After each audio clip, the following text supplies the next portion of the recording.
I'm Porter Flea, and I guess I'm a medical doctor. Also noteworthy is that I'm a traitor. Does that make me a bad guy? I don't know. Probably. But my personal intent is not to destroy the station. I actually just want to use a hypno flash to brainwash other crew members into becoming my servants by flashing them with it while they're asleep. I mean, is that really a crime? It probably is, but whatever. I'd like to entice crew to show up to become my lackeys, but the crew roster is very short. This might not be very promising. It's therefore time to hit the bar. The banana cream pie spawns by default in the kitchen. If you throw it at another player, it will stun them for a few seconds while splatting their face. This is actually a very overpowered ability in the right hands. What I'm more interested in the meantime is the bar's slot machines. Because everyone knows gambling is a surefire way to get ahead in life. Gamble idiots. You understand, if you watch the entire context of all my gambling over 15 months, you will see it as 99.8% big wins. You understand? Look at big wins out of context. But while I'm making big wins out of context, an assistant shows up, lugging a fuel tank. And that's not okay. If anyone's going to be burning this kitchen, it should be me. And the situation explodes when a Felinid captain busts into the bar to put a stop to it. He chases the assistant right out of the establishment. Back to having a nice gambling sesh, having done my civic duty. But then Captain, after catching Linson, decides for some reason to hold an open-air public interrogation of the would-be arsonist hooligan. This is my big opportunity to get a new accomplice via a security-ordered surgery, and I pounce on it. Lance doesn't seem to like this proposal. He calls it overkill, but the captain likes that proposal. This captain is a good improviser and an asset for roleplay. Mr. Wilson, on the other hand, isn't a big fan of being promoted to henchman. I even try to drop a hint that there might be more to it than he'd expect. He gets mad. Kind of inordinately mad, to be honest. Again, my goal here is to brainwash him and give him weapons to go cause problems. I am actually trying to improve his round. And then a robot assist shows up. And now the Adeptus Mechanicus wants to use the assistant as a brain for a new Borg robot. This is not fair. I already have other people stepping on my turf because this guy won't go along with a traitor doing a bit. We've got this big scene going on here when I could have quietly gotten it over with 3 minutes ago. If this robot assist doesn't back off, I might end up just making him my target instead. I try to tell the assistant as plainly as possible without revealing I'm a traitor just to go along with it, and he still calls it overkill. I have enough, and I just decide to pull him out of the bar myself and take him to medbay. It's easier to just take the initiative during this deadlock. But the next problem I encounter is that now the surgery room is filled with 5 people. I mean, I can't just hypno-flash a guy in front of 3 other people watching and get away with it, can I? I take him to a smaller surgery room in an attempt to try to get some of the witnesses to get bored and go away. There's even a shaft miner peeping in from maintenance looking at this scene.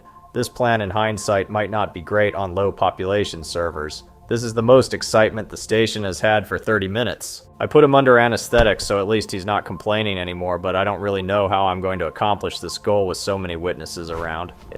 I desperately try to get the other people to go away so they don't see that I'm a traitor brainwashing the patient. I don't think it'll work. I might as well cancel the attempt. Release this fish back into the sea. I hand Laszlo back over to the captain, who will process him further. They both take him off to robotics to be made into a robot, and I'm left alone. It's a disappointment, but there's usually more than one opportunity. It's back to the bar for another gamba session with the chemist next to me. We'll be the richest crew on the station in no time. 6 degenerate minutes later, we win bigly. 1,000 credits.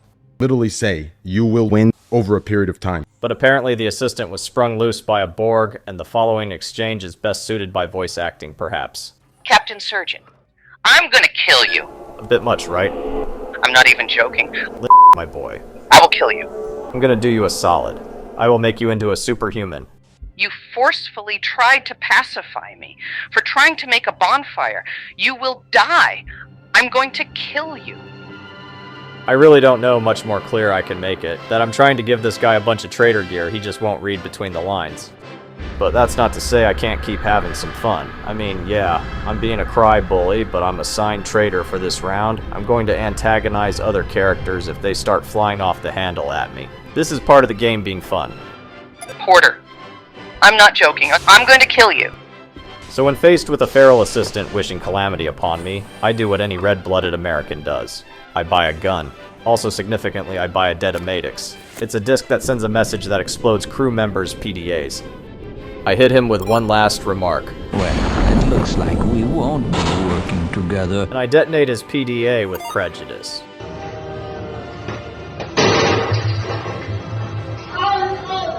Incidentally, I used to think the idea of the Syndicate sneaking explosives into PDAs was kinda silly, but I guess life imitates art. It of course was not a fatal explosion, but it blew off both of his arms in maintenance somewhere. I lived, bitch. Gecko trusts none of them. They're all fucking traitors individually. They just set off a bomb in my PDA.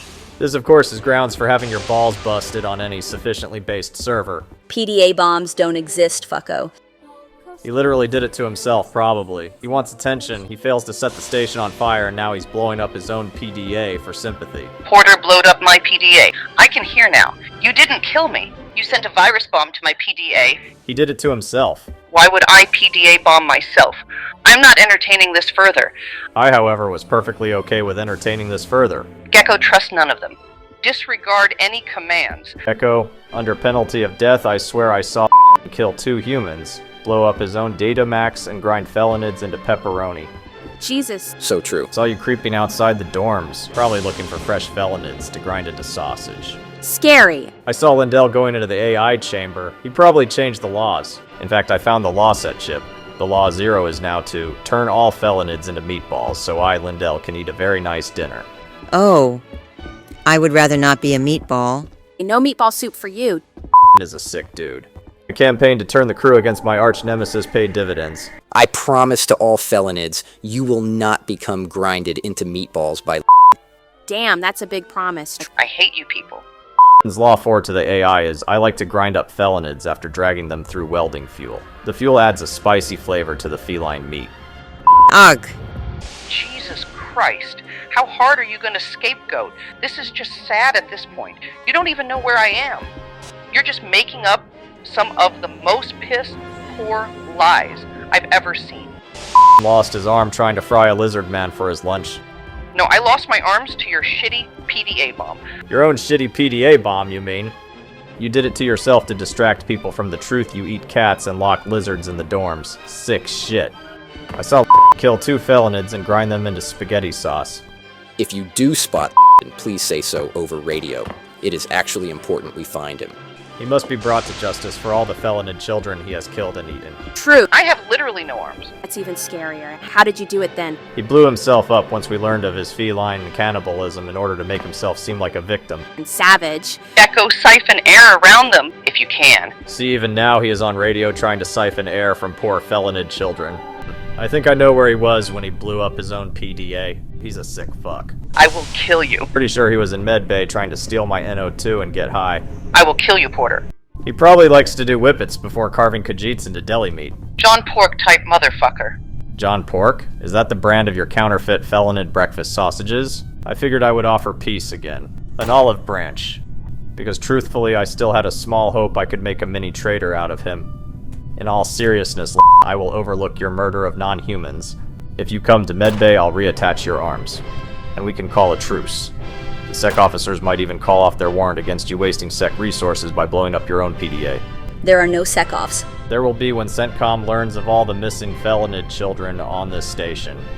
You get the idea at this point. This exchange went on for about 50 minutes over the radio. The next development occurred as I checked up on the health of the station crew. I encountered 3 people in medbay. One with a chainsaw arm, chainsawed my head, and I ran. With this menace in pursuit, I remembered. The almighty banana cream pie. If you recall, it slips your foe when thrown. So anyway, I start blasting. I only have 1 magazine, so I can't waste rounds. I shoot with the precision of a surgeon. But I don't account for the glass between us. I call for help on the radio, and I do not allow for the gray shirt to play medic to my foe. A warning shot and a saw blade later, he skedaddles. The acting captain arrives, and we put a stop to Chainsaw Menace together. The unmasking of my attacker reveals he was unsurprisingly. But to me it was just another Tuesday, and I already forgot who he was. I'm bleeding badly, so I hook up a blood bag and volunteer my surgeon's skills to remove that chainsaw arm. Also learn why you should never walk away from an IV drip. It yanks the needle out of my arm. And I bleed to death. But a miner revives me during the interrogation. He shot me with a fucking pistol. In self-defense. I had lost my arms because of that fuckwit. Alright, nighty. Are you even going to listen to me? No. Fucking let me talk, you ass. I am listening. Are you even going to let me talk? First off... No. Let him talk first. I want to hear it. I have been in maintenance for the past hour, and he has been claiming I've been doing shit. I have been armless. This dude blew up his own PDA, and he tried to set the cafeteria on fire. You saw him. Let me take the chainsaw off and you can question him. No, do not let him. Have you actually seen me do any of the shit he's doing about? I mean, pretty sure he was joking for most of it. A bit, if you will. No, he's not. Look, who has been grinding up Felinids into sausage this whole time? It wasn't me. Just saying. Look, your chainsaw arm has to come off both ways, and he's the only medical doctor. No, it doesn't. Not yet. Do not let him. Search first, for the love of God. Robotics, search, robotics. And finally I hook him up to the NO2 and prep to take his arm off. He's unconscious, which is good because he becomes uncuffed when the chainsaw goes off. But I'm being watched the whole time, so I don't have a good chance to hypno-flash the assistant. The player seems so tilted, I'm not even sure he'd play along if I did turn him into one of my henchmen. I slapped his old arm back on and that's it. Or it should be. See you happy now, chump. You even have your old arm back. Aren't you so happy? I'm going to kill you, Porter. Why did you have a Makarov? Self-defense. He's a fucking lying shit. He's been trying to frame me the whole shift. This guy threatened to kill me, and he's been kidnapping Felinids. While I'm busy typing out dialogue, this assistant slips his cuffs. He grabs the chainsaw and I run. I point out the violence inherent in the system. The acting captain stun batons him. I decide it's all fair game and I take my own saw to him. It's basically a 3-on-1 stomp fest. But I take it too far by the command staff's standards. I trusted you. I get pushed into a glass table. Don't really appreciate getting attacked a second time while typing, but apparently my concept of justice differs from theirs. I make the point that the assistant will just try to kill me again if they set him free. Though I'm asked to fix him again, I refuse to do so. But I do agree to pacify him, which is a brain surgery to make him incapable of attacking. I mean, I'm not going to claim I was in the right, but I did turn most of the crew against this guy. I get high marks of approval from the acting captain. I get close to wrapping up the brain surgery. Alright, all done. Way to go, buddy. You're now pacified. I literally don't feel any different. I will kill him. Can you punch the doctor for me? Yeah, hit me. I won't say this was my finest moment, but after the prior shenanigans, I felt like some horseplay was warranted if I just wanted to push him around, you know? And then he went and set off a welding tank. This absolute clockwork orange found a way to circumvent his pacification and severed my leg. At any rate, I grabbed a fire extinguisher. I use it to put out his fire. Then I use it to put out his lights. A passing glow, he doesn't even care about me loading his corpse into the trash chute. And that's that. I find my severed leg and grab it. I ask the acting captain to put on my leg. In the end, he pacifies me too, wisely. Despite my reformation into becoming a model crew member, life goes on. I became a stalker. I carried out my surgical duties, and the shift ended. Which just goes to show, if you're funny and you play traitor, you can literally get away with murder.